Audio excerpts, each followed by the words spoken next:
My name is Ember Dutton, and I chose to do my presentation on acute stress disorder. I decided to do acute stress disorder because our book didn't really go into detail on it, so I wanted to take this as an opportunity to kind of get to know more about the disorder because it is fairly new and we don't have a lot of information on it. So, in an effort to do so, I went ahead and made a small cartoon about a girl named Stacy and her experience with acute stress disorder. Enjoy! Or do you want to re-record the video?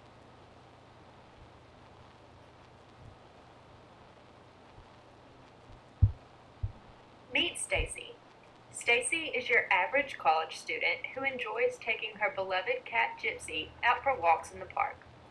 One day, as Stacy and Gypsy were walking to the park, Stacy witnessed a tragic car accident resulting in the death of the driver.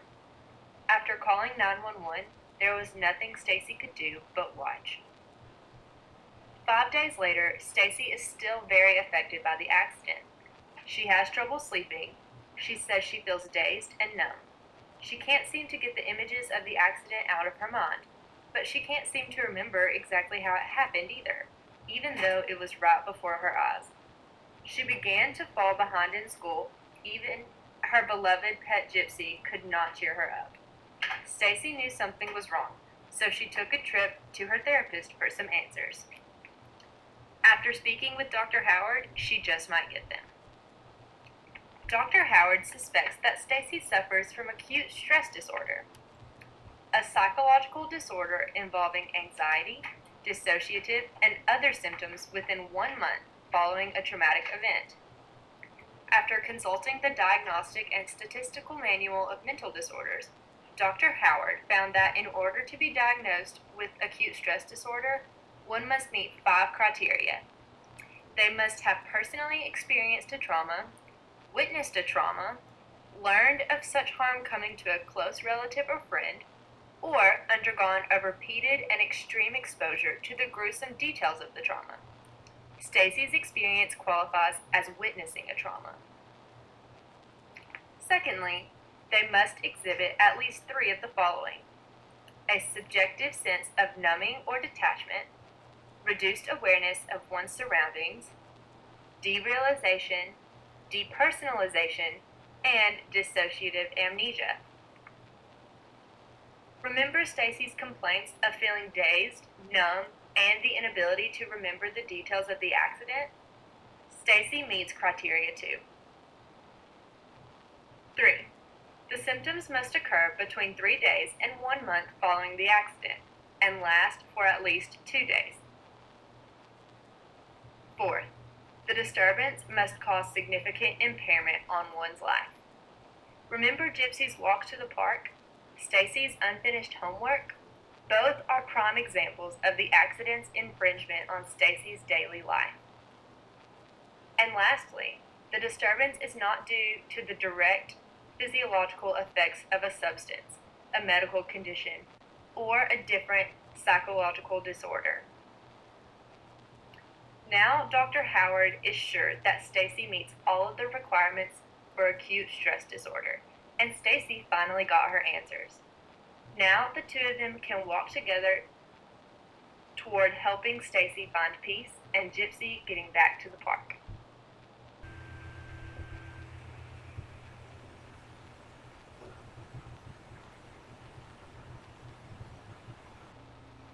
Acute stress disorder. What exactly is it?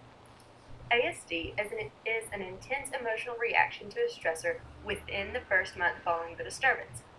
Now, in order to be diagnosed with ASD, you have to meet 5 criteria. 1. The person must have been exposed to 1 or more of the following: experienced an event involving the actual or threatened death or serious injury of self or others, personally witnessed such an event, learned of such harm coming to a close relative or friend, or undergone repeated and extreme exposure to the aversive details of unnatural death, serious injury, or serious assault or sexual violation of others. Here you can find a table in which the criteria for ASD is in the DSM-5. Here you can see criteria 1. Criteria B, you have to have 8 or more of the following symptoms that are currently present that were not present before the traumatic event, or have worsened since: All of these include, to name a few, include numbing and detachment, feeling like you're in a daze, like seeing yourself from another's perspective, the persistent avoidance of thoughts or activities, sleep disturbances, and then agitation and restlessness, just to name a few. Importantly, the duration of the disturbances has to be between 3 or more days and less than 1 month of the traumatic event. Otherwise, the individual qualifies as post-traumatic stress disorder rather than acute. The disturbance must cause clinically significant distress or impairment to one's life, and the disturbance is not due to the direct physiological effects of a substance, medical thing, or psychotic disorder. As I said before, acute stress disorder and post-traumatic stress disorder are very similar. ASD actually increases the likelihood of someone developing PTSD later on. The similarities include the symptoms, causes, and even the treatment, but the differences are very important. The timeline for post-traumatic stress disorder and acute stress disorder are very different. With ASD, you can only have the symptoms for at least 3 days or up to a month after the event. After that month, it becomes PTSD. And post-traumatic stress disorder generally is a little bit more severe. Now, the causes of ASD include the intensity of the trauma.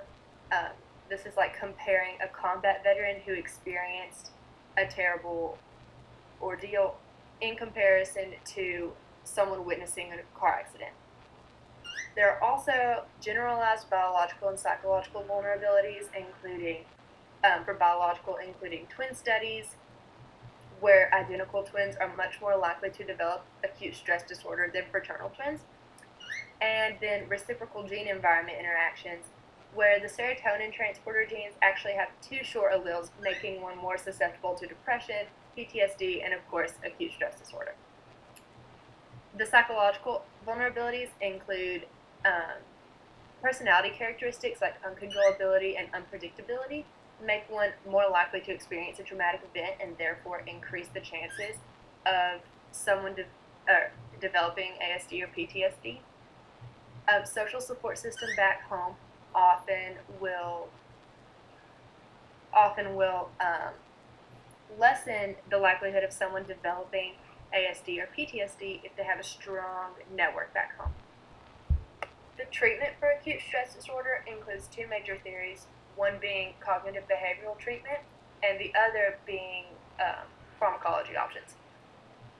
For CBT, psychologists will often practice progressive muscle relaxation and breathing exercises to bring the anxiety levels of the patients down before practicing exposure therapy through cognitive restructuring. Also, the medicinal options include your normal SSRIs, tricyclic antidepressants, and the like, and sometimes even antipsychotics or anticonvulsants, but all of these things are often like a last resort. Statistically, the prevalence varies with acute stress disorder, and we're not really sure about the male to female ratio or the percentages because this is a relatively new disorder. So the type of trauma can lead to varieties in the prevalence as well as the proximity to the traumatic event. And former traumas or past or current anxiety disorders, specifically PTSD, will greatly elevate your chances of acquiring acute stress disorder. So what's the difference? That's one question that I've gotten a lot through this experience. What exactly is the difference between a normal response, acute stress disorder response, or post-traumatic stress disorder response? Here with the blue line, you can see that with a normal response, your most severe reaction is initially, and then your symptoms will fade over time, and eventually you'll return back to normal. With acute stress disorder, however, your symptoms are a little bit more severe and they last for at least a month, and then they steadily begin to decline. With PTSD, you have little to no symptoms for the first month, and then in any of the time after that, your symptoms spike and become severe and steady for however long until you receive treatment. So, a A normal response to trauma would be bad dreams, fear, anxiety, just your brain's normal reaction to experience something that is so foreign to it. Like I said, your initial reaction is the most severe, and your symptoms begin to fade over time. With ASD, you experience some numbness, depersonalization, and avoidance, where your initial reaction is severe, lasts for an extended period of about a month, and then begins to fade or develops into PTSD, in which you have flashbacks, physical reactions, and further avoidance with little to no initial reaction, and then your symptoms manifest at least 1 month after the event and occur until you receive help. That's all. Thanks for watching.